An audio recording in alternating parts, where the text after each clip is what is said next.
स्वागत है तमाम दर्शकों का SI91 न्यूज़ में। मैं आपका मेज़बान आबिद हुसैन इनामदार।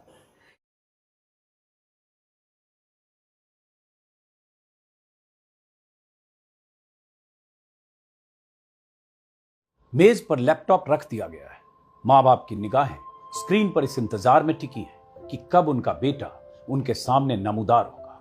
कुछ देर में सामने से एक आवाज आती है, कैसी हो अम्मी? यह आवाज उस बेटे की है जो पिछले 4 सालों से जेल की सलाखों के पीछे बंद है। उसकी आवाज अदालतों के कानों तक भी नहीं पहुंचती है। वह नाइंसाफी के अपने सफर में तना है। उसकी आवाज न ही न्यूज चैनल्स की स्क्रीन तक पहुंचती है, न ही अखबारों के पन्नों में दर्ज होती है। डिजिटल पोर्टल के माध्यम से, यूट्यूब के माध्यम से हम जैसे पत्रकारों ने उसकी आवाज लोगों तक पहुंचाने की तो बहुत कोशिश की, लेकिन ऐसी आवाजें भी न कारखाने में तूती की आवाज की तरह दम तोड़ रही है। 37 साल का वह नौजवान बिना किसी ट्रायल के जेल में सड़ रहा है।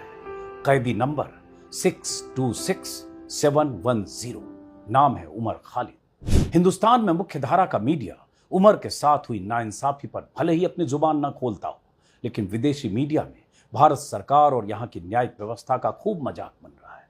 अमेरिकी अखबार न्यूयॉर्क टाइम्स की पत्रकार सुहासिनी राज ने उमर खालिद की गिरफ्तारी के 4 साल पूरा होने के बाद एक पूरे पन्ने की विस्तृत रिपोर्ट छापी है।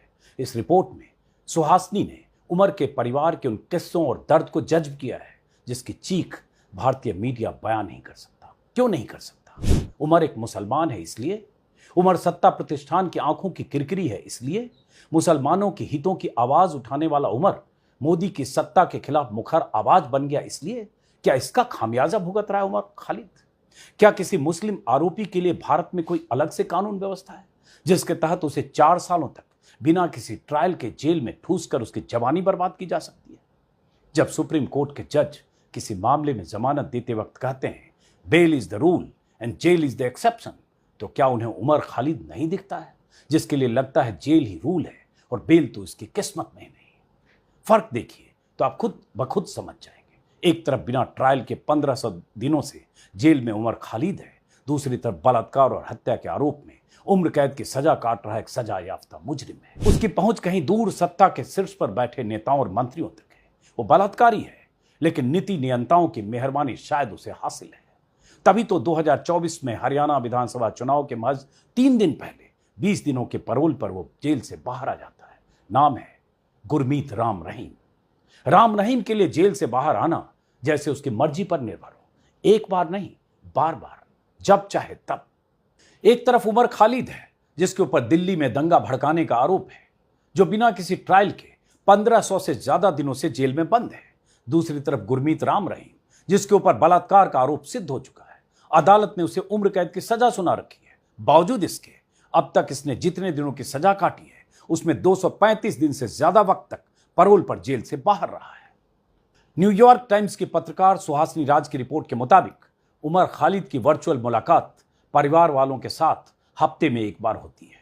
लैपटॉप सामने रखा होता है, परिवार के सदस्य एक साथ लैपटॉप स्क्रीन के सामने बैठते हैं और उमर खालिद से बातचीत करते हैं। बीच बीच में परिवार के किसी सदस्य की आवाज उमर के कानों तक पहुंचती है और चेहरा नहीं दिखता है तो उन्हें बार बार उमर फ्रेम में आने को कहते हैं। उमर की मां सबिहा खानम न्यूयॉर्क टाइम्स से बताती है कि उन्होंने अपने बेटे को आखिरी बार तब छुआ था जब अंतिम सुनवाई में जज साहब ने चंद मिनटों के लिए उमर को अपने परिवार से मिलने का समय दिया था। उमर खालिद की गिरफ्तारी 14 सितंबर 2020 को दिल्ली दंगे में साजिश रचने के आरोप में हुई थी। ये दंगे फरवरी 2020 में नागरिकता संशोधन कानून और राष्ट्रीय नागरिकता रजिस्टर NRC के खिलाफ चल रहे विरोध प्रदर्शन के दौरान भड़के थे।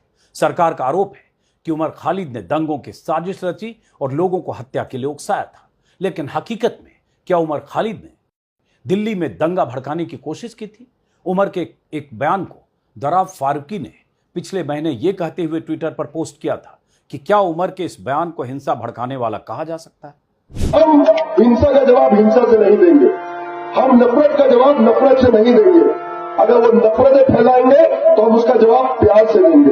अगर वो डंडा चलाएंगे तो हम तिरंगा उठा के लहराएंगे, अगर वो गोली चलाएंगे तो हम संविधान को हर में एक अपने हाथ को बुलंद करेंगे, अगर वो जेल में डालेंगे तो सारे जहां से अच्छा हिंदुस्तान हमारा गाते गाते हम हंसते हंसते जेल चले जाएंगे, लेकिन इस देश को आपको बर्बाद करने नहीं। ट्विटर पर इस वीडियो को कई बार बहुत से लोगों ने शेयर किया है। इस वीडियो में उमर कह रहा है कि हम हिंसा का जवाब हिंसा से नहीं देंगे, हम नफरत का जवाब नफरत से नहीं देंगे। क्या अहिंसा की बात करने से दंगे भड़कते हैं? क्या तिरंगा हाथ में उठाने से या तिरंगा लेकर चलने की बात करने से दंगे भड़कते हैं? ऐसा ही तो हुआ। दिल्ली पुलिस द्वारा उमर खालिद के इसी भाषण की वजह से गैर कानूनी अधिनियम यूएपीए के तहत उसे गिरफ्तार कर लिया गया, ऐसा उमर और उसके साथी मानते हैं। पुलिस का कहना है कि उमर और उनके साथियों ने दिल्ली में दंगे भड़काने जैसा माहौल बनाया। उमर को दंगाई साबित करने के लिए दिल्ली पुलिस ने अपनी चार्जशीट में कई पन्ने भी रंग दिए हैं, लेकिन सबूत के तौर पर तो बीजेपी से जुड़े नेताओं के बयान भी हैं। जिसने दिल्ली में दंगों की भूमिका तैयार की थी, उन्हें तो दिल्ली पुलिस ने हाथ भी नहीं लगाया। गोली मारो सालों को जैसे नारे लगाने वाले और पुलिस की मौजूदगी में प्रदर्शनकारियों को धमकी देने वाले बीजेपी नेताओं को तो क्लीन चिट मिल गई, लेकिन उमर जैसे लोगों को दबोच लिया गया। जब दंगे हुए तो मारे जाने वालों में भी सबसे ज्यादा मुस्लिम ही थे। न्यूयॉर्क टाइम्स ने इस बात का भी खास तौर से जिक्र किया है। यूएपीए कानून के तहत अगर किसी व्यक्ति के खिलाफ मामला दर्ज होता है तो बिना किसी जमानत के लंबे समय तक उस व्यक्ति को, उस आदमी को जेल में रखा जा सकता है। उमर और उस जैसे कई लोगों ने जब सरकार के खिलाफ आवाज बुलंद की तो सरकार ने इनके खिलाफ यूएपीए का हथकंडा अपनाया, यूएपीए उन पर थोप दिया। साल 2015 से लेकर साल 2020 के बीच यूएपीए के तहत कई गिरफ्तारियां हुई। 3% से कम कन्विक्शन रेट है यूएपीए का, और यूएपीए में गिरफ्तारी का मतलब लंबे वक्त तक सलाखों के पीछे रहना, जमानत न मिलना। और यह सरकार कैसे यूएपीए का इस्तेमाल करती है, इस पर सैकड़ों पन्ने रंगे जा चुके हैं।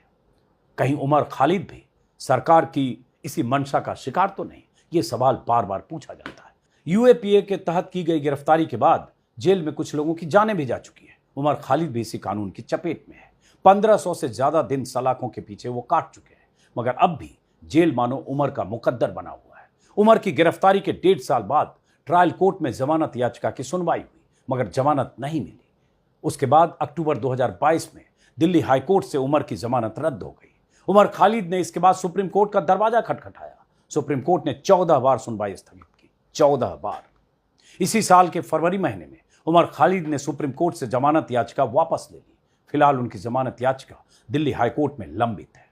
टेलीग्राफ अखबार में छपी एक रिपोर्ट के मुताबिक उमर खालिद की पार्टनर ज्योत्सना लाहिरी कहती हैं 1500 दिनों में एक छात्र अपनी ग्रेजुएशन की पढ़ाई पूरी कर सकता है, नौकरियों में अनुभव हासिल कर सकता है, किशोर उम्र के बच्चे एडल्ट हो जाते हैं। इतने दिनों में एक वैज्ञानिक कई शोध कर सकता है। 1500 दिन एक लंबा समय होता है। इतने ही समय से उमर और अन्य लोग बिना किसी ट्रायल के, बिना जमानत के जेल में बंद है।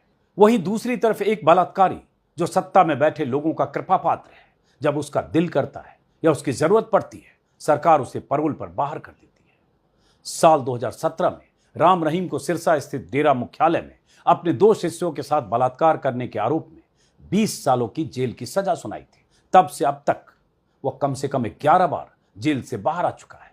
7 फरवरी 2022 में पंजाब विधानसभा चुनाव होने थे। उस दौरान भी राम रहीम को पैरोल पर जेल से बाहर निकाला गया।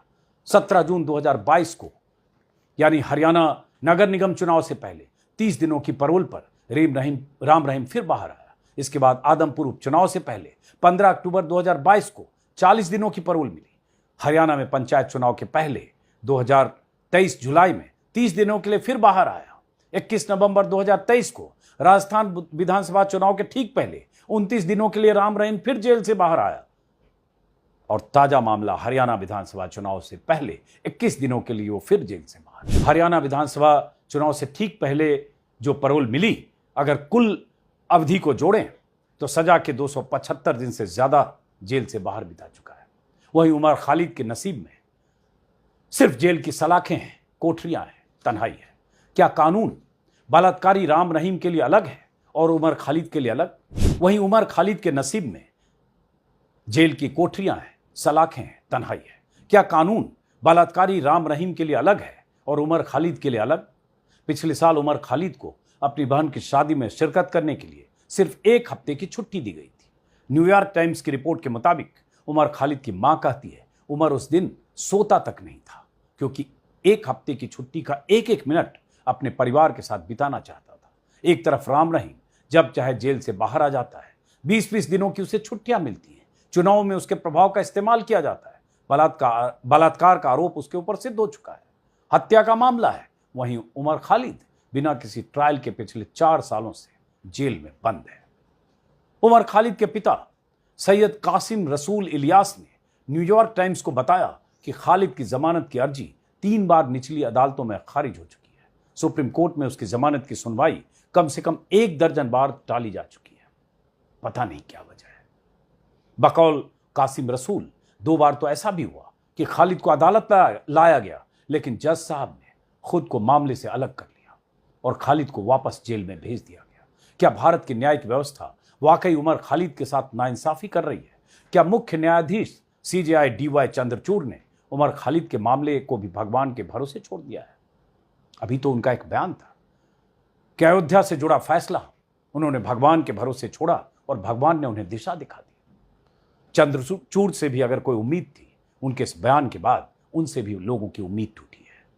तो उमर खालिद के मुद्दे पर उनसे क्या ही उम्मीद किया जाए। जमानत के अधिकार पर सुप्रीम कोर्ट ने कई बार टिप्पणी की। सुप्रीम कोर्ट ने हाईकोर्ट की आलोचना करते हुए कई बार कहा है कि जमानत देने या जमानत याचिका की सुनवाई में लंबा वक्त नहीं लगाया जा सकता। सुप्रीम कोर्ट के जजों ने कई बार जमानत के अधिकार की वकालत की है। इसी साल जुलाई महीने में एक कार्यक्रम में CJI चंद्रचूड़ ने कहा कि ट्रायल कोर्ट के जज कई अहम मामलों में जमानत नहीं देते हैं क्योंकि वो सुरक्षा बरतना पसंद करते हैं। उन्होंने कहा कि बेल देते वक्त वो कॉमन सेंस का इस्तेमाल क्यों नहीं करते। प्रेम प्रकाश बनाम प्रवर्तन निदेशालय मामले की सुनवाई में आरोपी प्रेम प्रकाश को जमानत देते वक्त सुप्रीम कोर्ट ने साफ साफ कहा था जेल नियम है और बेल अपवाद। Justice Bhushan, justice R Gavai, justice Prashant Mishra और जस्टिस KV विश्वनाथन की बेंच ने कहा था कानून की समुचित प्रक्रिया का पालन करते हुए ही किसी नागरिक को आजादी के बुनियादी अधिकार से वंचित किया जा सकता है, वरना बिल्कुल नहीं। सुप्रीम कोर्ट ने यहां तक कहा था कि अनुच्छेद 21 के तहत संविधान जीवन और स्वतंत्रता का अधिकार देता है और अगर आरोपी जमानत का हकदार है और फिर भी उसे जमानत नहीं दी जाती है तो यह उसके जीवन और स्वतंत्रता के अधिकार का हनन है। यह सुप्रीम कोर्ट ने कहा था। क्या उस सुप्रीम कोर्ट को उमर खालिद नहीं दिखता जो 1500 दिनों से जेल में बंद है? बार बार उसकी जमानत की याचिका खारिज होती है, कई बार जज साहब उसके मामले से खुद को अलग कर लेते हैं। उमर खालिद की दर्जनों बार याचिकाएं खारिज की जा चुकी है या टाली जा चुकी। बिना ट्रायल के 4 साल से वो जेल में बंद है। क्या जीवन और स्वतंत्रता के मौलिक अधिकार का हनन नहीं? उमर खालिद के 4 साल जेल में बीतने के बाद वकील प्रशांत भूषण ने अपने एक्स हैंडल पर लिखा उमर खालिद 4 साल से बिना सुनवाई के जेल में बंद है। उनके खिलाफ लगे आरोप स्पष्ट रूप से बेतुके हैं। क्या जमानत नियम और जेल अपवाद का सिद्धांत उनके मामले में लागू नहीं होता, खासकर जब यह संभावना नहीं है कि उनकी सुनवाई समय पर समाप्त हो सकेगी? यह न्यायपालिका पर बड़ा कलंक है। सामाजिक कार्यकर्ता कविता कृष्णन ने एक वीडियो संदेश में उमर की जमानत और सुनवाई की अस्वीकृति को लोकतंत्र की परीक्षा बताया है। अंग्रेजों के जमाने में जब भी अंग्रेज सरकार चाहती थी वो किसी को भी कभी गिरफ्तार कर ले सकती थी और बिना कोई वजह दिखाए बस ये कह करके कि भाई ये तो हमारे सत्ता के खिलाफ कुछ बोल रहे हैं, हमारी सरकार को गिराना चाहते हैं, ये कह करके आपको अंदर कर सकती थी। और ये इसका बदलना ये देश के आजाद होने में एक बहुत बड़ी बात थी कि हर नागरिक का अपना अधिकार होगा और सरकार जो है वो आप पर कोई तानाशाही नहीं कर सकती, मनमानी नहीं कर सकती। आपको याद रखना जरूरी है, शायद भूल गए होंगे, मीडिया तो याद नहीं दिलाती, कि 4 साल हो गए हैं, कुछ लोगों को 4 साल से ऊपर, जो उमर खालिद, गुलफिशा, ऐसे लोग जो दिल्ली के दंगों के मामले में गिरफ्तार हुए और अभी तक नहीं छूटे। क्यों नहीं छूटे? एक तो ये है कि उन पर बाकी कानूनों में जहां जहां आरोप था वहां वहां कोर्ट्स ने कहा कि इनके खिलाफ तो कोई केस ही उस तरह से नहीं बनता है, क्योंकि ये तो प्रदर्शन करने के लिए लोगों से कह रहे थे, ये कोई हिंसा नहीं उकसा रहे थे और आतंकवाद तो बिल्कुल ही नहीं उकसा रहे थे, और उन मामलों में उन्हें बेल मिला है। लेकिन UAPA का जो केस है यूएपीए एक आतंकवाद विरोधी तथाकथित कानून है। उस कानून के तहत उन पर जो केस है उसमें रूल ये है कि आपको बेल मिलना लगभग असंभव है, तो जज आपको बेल नहीं दे रहे। तो इसका मतलब ये है कि ये बिना बेल के और बिना किसी ट्रायल के शुरू होते हुए सुनवाई नहीं हो रही, लेकिन ये जेल में है। यानी अभी तक वो 4 साल की सजा काट चुके हैं। अब ये बताए कि किसी लोकतंत्र में बिना आपके खिलाफ कोई भी आपका जुर्म बिना साबित हुए कोई जेल में रहे इतना समय, तब क्या ये लोकतंत्र है? ये पूछने वाली बात है। और अगर इसके लोकतंत्र होने का एक ही टेस्ट है, वो टेस्ट हमारा आपका है, वो टेस्ट सिर्फ कानूनों। Stand up comedian Kunal Kamra ने कार्यक्रम में कहा कि मैं हिंदू हूं, इसलिए आपके सामने खड़ा और बोल रहा हूं। अगर मुसलमान होता तो शायद उमर की तरह मैं केवल तस्वीरों में होता। मैं एक हिंदू हूँ, इसीलिए यहाँ आया हूँ। मुसलमान होता तो सिर्फ फोटो में आता। ये बात सच है। और आई थिंक 2016 में मुझे समझ में आया था, जब मैंने कॉमेडी कर रहा था 2-3 साल में, तब मैंने देखा कि ये जो हो रहा है इंडिया में कि कोई मतलब प्राइवेट कॉलेजेस में जो डोनेशन दे दे के बच्चे जाते हैं और उनके माँ बाप जेएनयू के छात्र को एंटी नेशनल बनाने लग जाए, तब सबको बोलने की ज़रूरत है। और तब मेरा था एक जोक था उमर और जो उसके साथी थे जेएनयू कांड में, जैसे अनिर्बान हो गया, कन्हैया हो गया, कि इनका कैंटीन में उधारी है, ये तुम्हारा क्या ले लेंगे। और आज भी मेरा इंडियन पुलिसिंग पे एक बहुत बड़ा सवाल है कि आप कभी पुलिसिंग कभी करोगे सर? एक्ट्रेस और एक्टिविस्ट स्वरा भास्कर ने उमर खालिद और उन जैसे कई नामों को, कई लोगों को जमानत नहीं मिलने पर जजों से क्या क्या सवाल पूछे, जरा ये भी सुनिए। आज ये सवाल पूछना चाहती हूँ अपने न्याय व्यवस्था से कि